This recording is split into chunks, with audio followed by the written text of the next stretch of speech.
Well, first a word about the word laudatio, which I like, and it's the term the Germans use for an event, a presentation such as I'm undertaking, and it's a great honour to be asked to do it.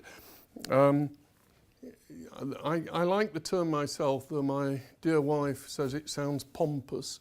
But you think about the English equivalents of eulogy. The main qualification is that you've got to be dead. A tribute and encomium are pretty much the same, and encomium sounds condescending. So laudatio it is, but the more important part of the title is Richard Kilminster. It's astonishing that in 2 days' time Richard will be celebrating his 75th birthday. To me, he seems eternally youthful.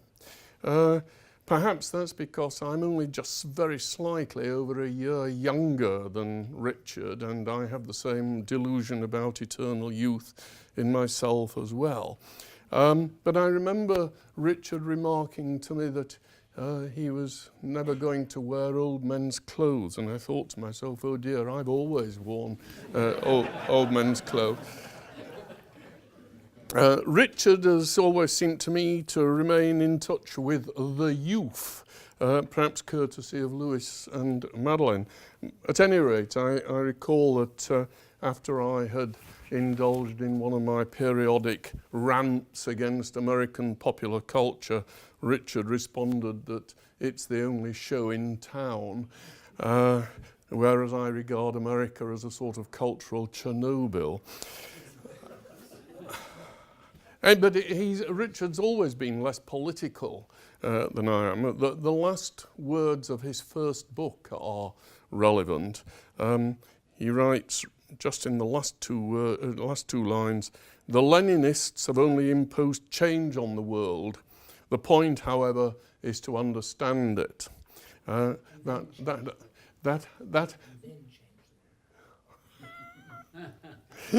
Yes, but it's not what you wrote.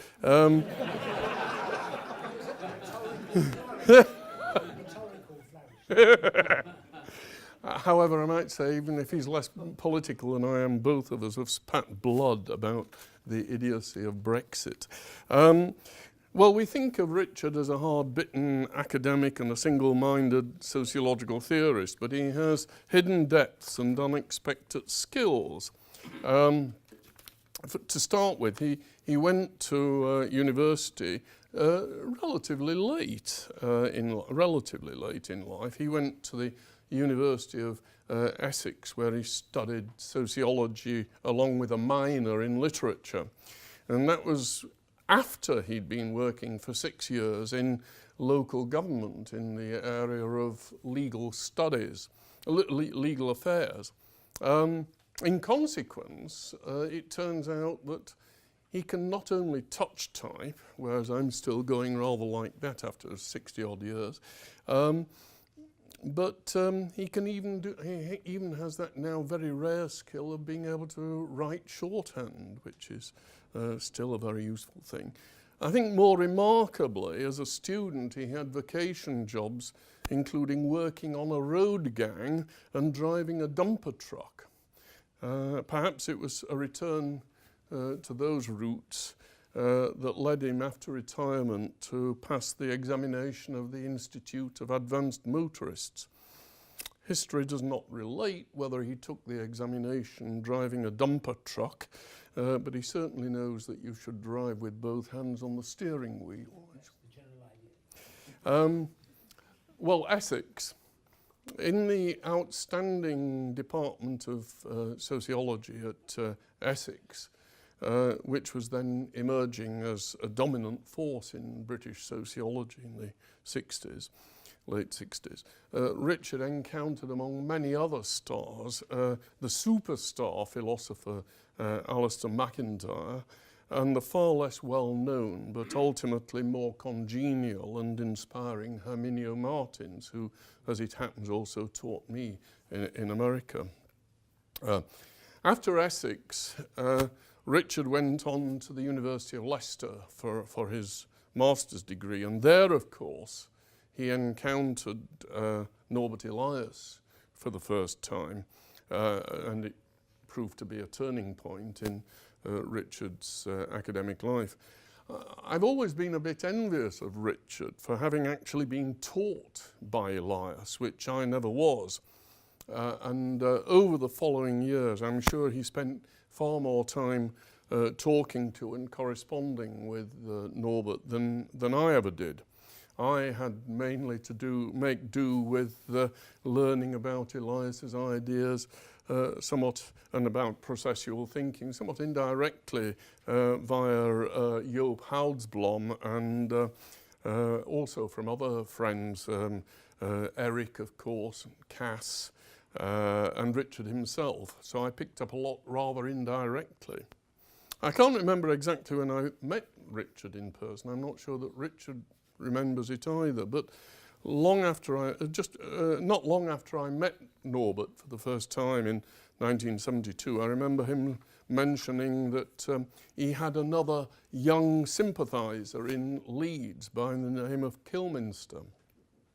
We soon got to know each other, but for some years afterwards, Richard and Eric Dunning and I think felt relatively lonely.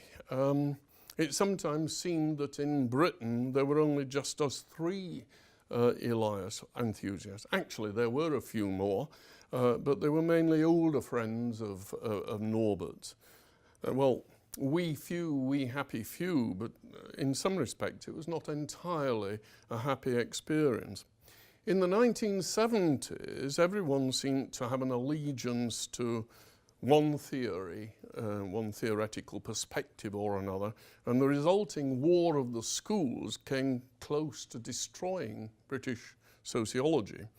Afterwards, perhaps as a means of survival, a sort of flaccid eclecticism set in, and it became deeply unfashionable to have much of an allegiance to anything. Sociology has tended to fragment into countless little empirical fields which tend not to talk much to each other. Meanwhile, sociological theory, or social theory, to use the current objectionable term, has since become a rather self-contained specialism in its own right, which is unhealthy. Well, in the 1970s, Elias was little known in academic circles in Britain beyond Leicester, and little regarded by the British academic establishment.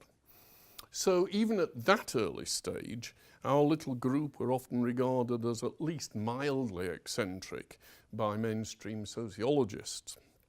It was eccentric then to express our growing belief that Elias was a sociological thinker of major and enduring significance. I emphasise enduring because since the 1970s, sociological theory has seemed to flit from one briefly fashionable theorist to another, chasing a series of fads and fashions that continues to this day. Our sense of isolation, though, was soon diminished because we became aware that Elias was already becoming an academic celebrity, or at least enjoying a success d'estime in the Netherlands and Germany, thanks to the advocacy of particularly of Joop Houdsblom, Herman Korte, Peter Gleichmann, and a few others. The first big coming together in Britain of the growing international circle came in January 1980, when Eric and I organised a meeting in Balliol College, Oxford, of the theory group of the British Sociological Association. Normally such gatherings attracted maybe a score of people, but we were overwhelmed by a flood of people, not just from Britain, but from the Netherlands and Germany, and further afield, Finland, I remember, and even Australia. Tony Giddens arrived unannounced from Cambridge on the first morning and totally disrupted my carefully arranged programme for the first morning by indulging in an impromptu debate with Norbert. Now, the Balliol Conference, I think, is memorable for three reasons. First, the college appeared to have no heating that anyone could notice, and it also had the most appalling food, to the familiar embarrassment of us Brits. I particularly remember something that at the time I described as a fried bread stewed apple sandwich. And it was only much later that I worked out, well, I think Barbara worked out, that it was supposed to be apple charlotte. Our guests from the continent viewed the food with embarrassed stupefaction. Secondly, and more important, the conference marked the formation of what Tom Sheff has called an academic gang, composed of many of us who were meeting for the first time. To give it a more dignified title, the gang gradually evolved into the much larger worldwide research network. And then thirdly, as I remember it, Richard was central to the conference because many of the discussions revolved around Elias's theory of knowledge and the sciences. At the time, I have to confess that I knew relatively little about that, but it was Richard's particular interest. You should never underestimate the significance of close personal friendships in academic life. And after that conference, we, and I think I can speak for Richard here, had much closer and more frequent contacts with our new continental friends than we did with British sociological colleagues outside beyond our own universities. I'm thinking especially of such old friends as Jo Houdsblom, Cas Wouters, Godfried van Bentum van den Berg, Abraham de Swaan, Nico Wilterding, who's here today, Christine Brinkgraver, Peter Spierenburg, Hermann Korte, Arthur Bogner, and Reinhard Blommet. For example, Richard and Cass and I have all written articles jointly with each other. In a recent email to me, Richard spoke of all these creative years of the figurational network, and he said, we have done great things, meaning not each of us individually, but rather the network of friends together. During the conference, Richard and I had a crucial conversation. It was very casual, and I don't think Richard can even remember it really, and my memory is a little hazy. But we were walking over to get a cup of Balliol College's undrinkable coffee. And Richard, the gist of the conversation was that we recognised that many in the large audience just could not understand Elias because they couldn't place where he was coming from intellectually. Many of the questions that were put to Elias by the audience had already centred on how Elias related to various earlier sociologists, and especially to assorted philosophers. One has to remember that at this time, it was less than 2 years after just the first volume of Über den Prozess der Zivilisation had appeared finally in English translation, and the number of Elias's other publications was actually quite limited. So we understood the audience's difficulty. I think we had been through the same process and were probably still going through the same process as them, even if we're a little further ahead. Richard had just the previous year published his first book, Praxis and Method, subtitled A Sociological Dialogue with Lukács, Gramsci and the Early Frankfurt School. Next slide, please. In it, Richard demonstrated his mastery of heavy philosophically permeated theory. Steve Loyal swallows these things whole for breakfast, but even he found it a little bit hard going when he tackled the book recently. Curious thing is that Elias is only mentioned directly once in a footnote. If you look at it more closely, though, you can see that Elias was a strong submarine presence in the book, in Richard's thinking. And why submarine? I think both of us ourselves were probably still striving to locate and digest Elias to some extent. And as Richard was later to write, Elias seemed to be, quote, a prophet who came from nowhere with a completely worked out theoretical framework ready for us to take up. He remembered that the postgraduates in Leicester joked that, quote, the only possible explanation for Norbert's precocious originality was that he must be a spaceman, or at least he'd had his brain rewired by aliens. In the absence of extensive evidence to the contrary, this was as plausible a hypothesis as any. So in this brief and casual conversation, we agreed, as I recall, that someone needed to undertake the task of explaining Elias to the general sociological public. As I remember it, I agreed that I should try to write a book expounding Elias's work in general, and Richard was to follow his own inclination and explore the deeper philosophical foundations of Elias's thinking. And I put philosophical in quotation marks because the whole point of Elias's line of thought was that sociology needed to emancipate itself from the hegemony of the philosophers. Ultimately, in the title of his 2007 book, Richard was to refer to it as a post-philosophical sociology. I myself rather leant towards more to the empirical and historical side of Elias's work. It's true, I had read quite a lot of philosophy of science in the early years of my career, but Elias rather discouraged me from reading much more. He liked to emphasize that sociology must be simultaneously theoretical and empirical, and he encouraged me in my work on food, which I was just starting at the time. Richard, however, recognized the desperate need to tackle the much more difficult task of situating Elias in the context of more familiar landmarks of intellectual history. And this Elias positively discouraged. I'm reminded of the wonderful story that David Kettler tells about the conference in New York, marking the publication of the English translation of Volume 1 of The Civilizing Process in 1978.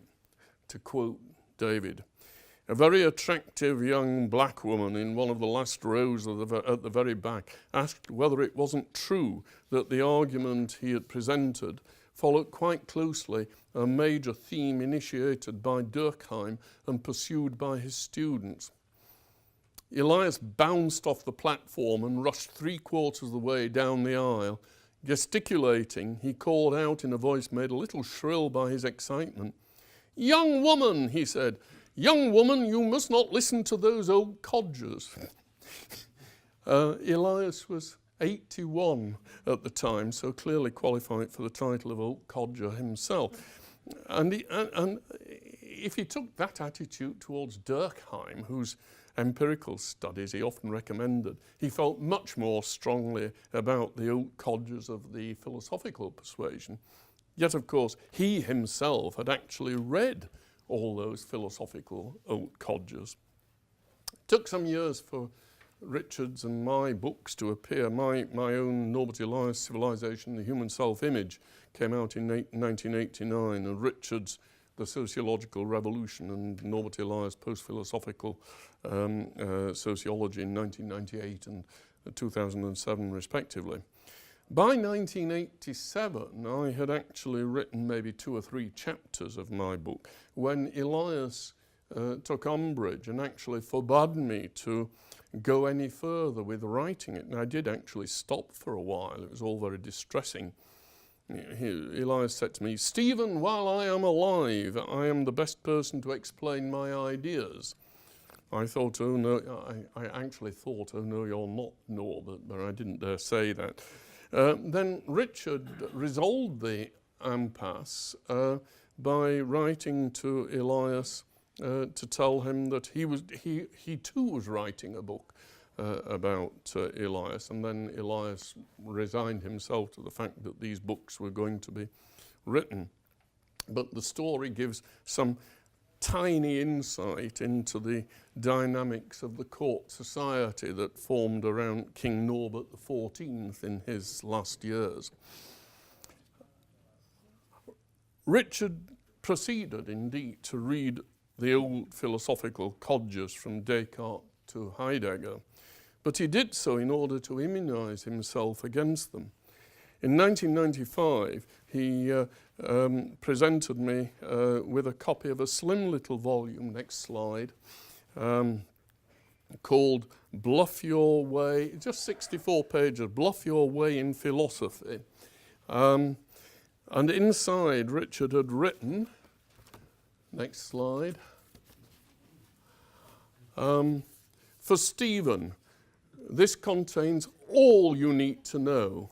Page 53 FF is particularly insightful. Richard, April 1995. Pages 53 to 6 are a chapter called Some Useful Techniques. Techniques for self-presentation and self-promotion as a philosopher. Some of the suggestions are as follows. The question. It is always a good idea to couch your remarks in the form of a question, particularly if you've no idea what you are talking about, as happens 85% of the time in philosophy. The hedge. Never commit yourself. If it's possible to hedge, and it nearly always is in philosophy, then hedge. Delivery. It is important to make your contributions in the right tone of voice. This should be slow, measured, and considered. You will find that the most blatant drivel can be made to sound both intelligent and profound. Playing for time and the pretense of profundity. It is never out of order to remark with an air of deep seriousness that you will have to give the matter more thought. This tends to make your adversary feel intellectually inferior. This is particularly true if the matter in question is in fact something blindingly obvious. Remember, always strive to complicate the essentially simple. It really is much more difficult than most people give it credit for, is a great phrase to use in a crisis. And then finally, language. Select a few pieces of jargon you like the sound of and flog them to death. And remember the golden rule. Never say anything in English if you can say it in some other language, preferably German, unquote. Some of these techniques, if not the German, are currently to be heard in the pronouncements of the Harvard philosopher Michael Sandel, the self-proclaimed public philosopher who disports himself on radio, BBC Radio 4, dispensing pseudo-profundity. He's really a high-class journalist, but the title of philosopher gives him some sort of cachet. There's a serious intellectual question behind all this, humorous as Richard and I both found that passage. Norbert Elias emerged from philosophy and into sociology with the growing intention to leave philosophy behind. In effect, he set out to transform ancient philosophical questions into sociological questions that could be investigated in a theoretical, empirical way. Yet it often appeared, for example, when Tony Giddens was briefly the ventriloquist of the zeitgeist, as Emilio Martins called him, that Tony's strategy was to turn empirically researchable questions into philosophical ones. Zygmunt Bauman is another social theorist whose writings are peppered with references to philosophers. It's a great pity that social theory has, as I remarked before, turned into a sort of elite speciality within sociology, but very much under the hegemony of philosophy. The philosophers continue to dance their ancient round dance, while empirical sociologists largely ignore social theory and get on with their today-centred research. Or, what is almost worse, they eclectically scatter bits and pieces of theory like hundreds and thousands over a cake that they have already baked. The philosophical hegemony is part of a more general problem which Elias discussed in his essay Scientific Establishments. Rather, as in the case of the village and the estate in Elias and Scotson's study, the established and the outsiders, power and prestige in academe tend to attach to groups that have been there longest. The prestige hierarchy of disciplines in universities closely resembles Comte's hierarchy of the sciences. All the modern disciplines have evolved out of the protoplasm of the medieval university, what in the medieval university was called just philosophy. You have to fit the humanities and social sciences into Comte's model as well, but to complete the picture, that includes history and philology, which emerged from the hermeneutic revolution in the first half of the 19th century. And the social sciences, economics, political science, anthropology, and sociology, roughly in that order. The poor sociologists, in consequence, don't have much to look down on unless it's perhaps media studies. But Elias implies what really remains of philosophy. Is it not just an empty husk out of which all the other disciplines grew? Well, not in terms of their prestige, it isn't. This then is some of the background to Richard's major achievement distilled in his 1998 and 2007 books. Other people have traced the emergence of sociology as a discipline relatively autonomous from philosophy, notably Johann Heilbronn in his book about French sociology in the 19th century, Het ontstaan van de sociologie. Unfortunately, Polity Press, that is Tony Giddens's publishing house, ruined the entire message of Johann's book by publishing the English translation under the title of The Rise of Social Theory, which, social theory, Giddens's term, basically kowtows to the philosophers again. Richard was therefore much more radical and provocative in speaking defiantly of a post-philosophical sociology. But, Richard recognised, in order to lay the foundations for a post-philosophical sociology, one had to be familiar with how philosophers think. Both at the Balliol College conference and in seminars such as one that Richard remembers in Leeds in 1974, Elias provoked anger, indeed made enemies, by refusing to engage in the familiar philosophical ways and in insisting in always proceeding in his own defiantly sociological mode. One problem was that although he had read the really old philosophical codgers in his youth and left them behind, he refused to see the point in reading and situating himself in relation to more recently influential schools of philosophy. In Richard's words, there were significant gaps in his knowledge. For example, pragmatism, the Anglo-Saxon analytical school, and the British Hegelians, which, on principle, he would not fill. This unorthodox attitude exposed Elias, again to quote Richard, to the risk of readers, apart from those close to him and therefore able to give him the benefit of the doubt, finding in his books apparent similarities with the ideas of others, and failing to grasp the synthetic character of his work, simply therefore writing him off as offering nothing new. Even worse, but becoming angry that he was passing off the contributions of others as his own.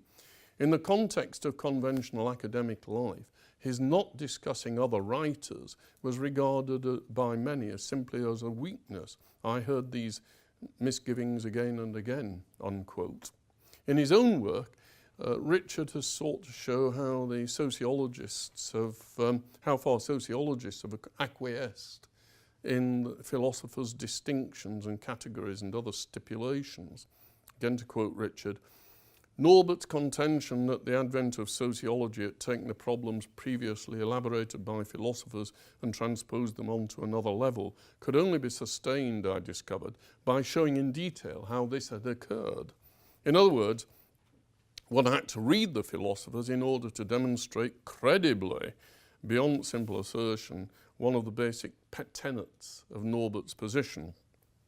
And Richard has since added succinctly that, quote again, Norbert didn't always seem to be aware of the fact that if you don't show you are listening to others, no one will listen to you. He went his own way.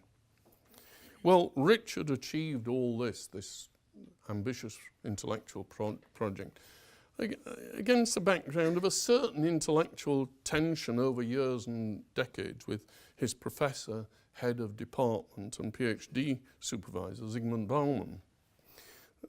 Before I even met Richard, I remember Elias said to me that Bauman was a Marxist, but a very intelligent Marxist.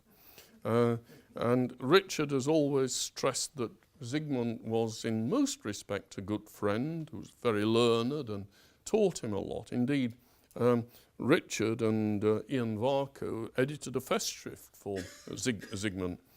Nevertheless, as the years went by, Richard became an ever firmer advocate of the ideas of Norbert Elias, intellectual disagreements with Zygmunt became more pronounced. It was not just that Bauman's writings always continued to be peppered with reference to philosophers invoked as sources of authority. It was also that Bauman took no interest at all in what Elias once referred to as Elias's own historical social psychology. Richard expressed the intellectual problem eloquently in a recent email to me. We were discussing some critical remarks that I had just published about how American individualism distorts American sociology.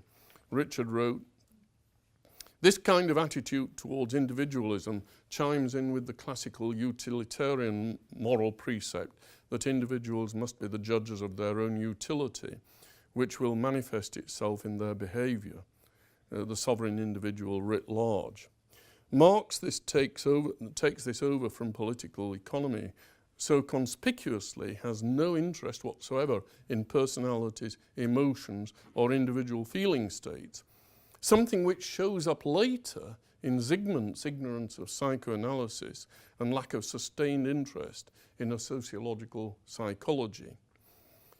Nowhere does he develop in any way a concept, this is Zygmunt, nowhere does Zygmunt develop in any way a concept resembling habitus or figuration to bridge the chasm between individual and society, macro, micro, and so on.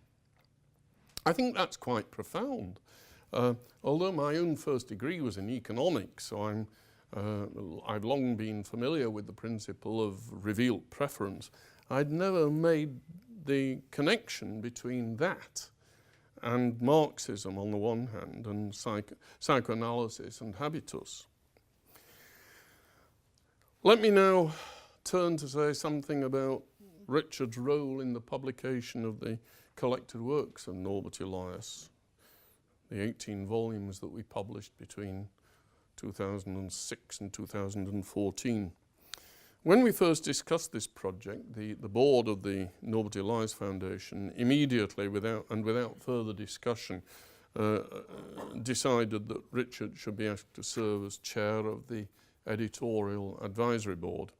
So he and I worked closely and amicably together from around 2003 onwards until the final volume was published in 2014. Of course, we occasionally consulted the other members of the advisory board, Eric, Johan Heilbronn, Robert van Krieken. But most of the time, the two of us easily resolved any problems in phone calls and Skype sessions, and once in a while face-to-face meetings. And as I said in the opening of the conference in Leicester, marking the completion of the collected works in 2014, seems a bit odd to be quoting myself, but anyway, it's worth it.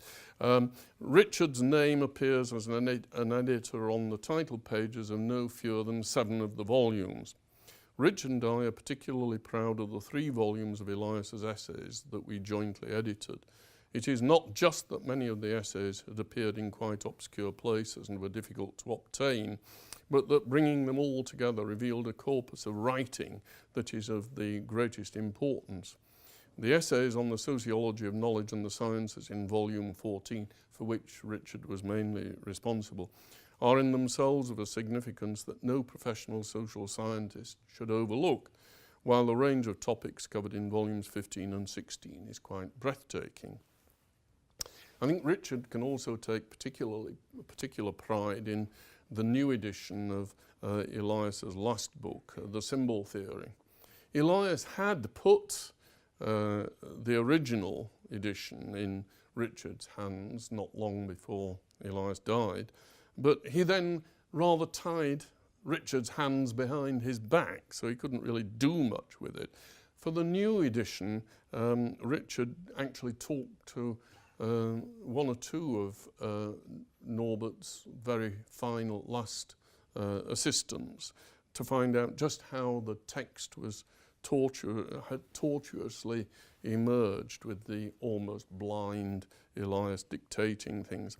And he also tracked down the word file of Elias's completed introduction to the book. After Elias's death, Richard had actually been handed an incomplete draft by Rudolf. Many of our colleagues have seen our work on the collected works as a labour of love, with the emphasis on labour. Yet such was the, I think, exhilaration that we experienced with the prolonged exposure to the entire corpus of Elias's writings, that Richard and I are agreed that we're still suffering from withdrawal symptoms. I was tempted to remark, bring on another 18 volumes, but Barbara, who actually published the book, said not bloody likely. So I think the conference today is a recognition of Richard's achievement over the course of his career to date. What I haven't mentioned so far is that Richard has also been an outstanding and inspiring teacher. Barbara mentioned something that I didn't know just the other day. She said that one indicator of Richard's influence as a teacher was that when she sat at her, as she could see this from her desk at UCD Press, quite a lot of orders for volumes of the collected works came in from customers who mentioned that they had been students of Richard's here in Leeds. The attendance list today is also a reminder of an impressive number of the impressive number and distinction of Richard's students, undergraduate and postgraduate.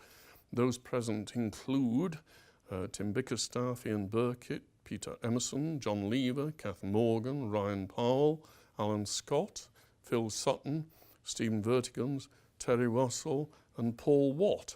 I hope I haven't missed anyone out, in which case apologies. But the point is that these protégés of Richard's constitute a very considerable intellectual legacy in their own right.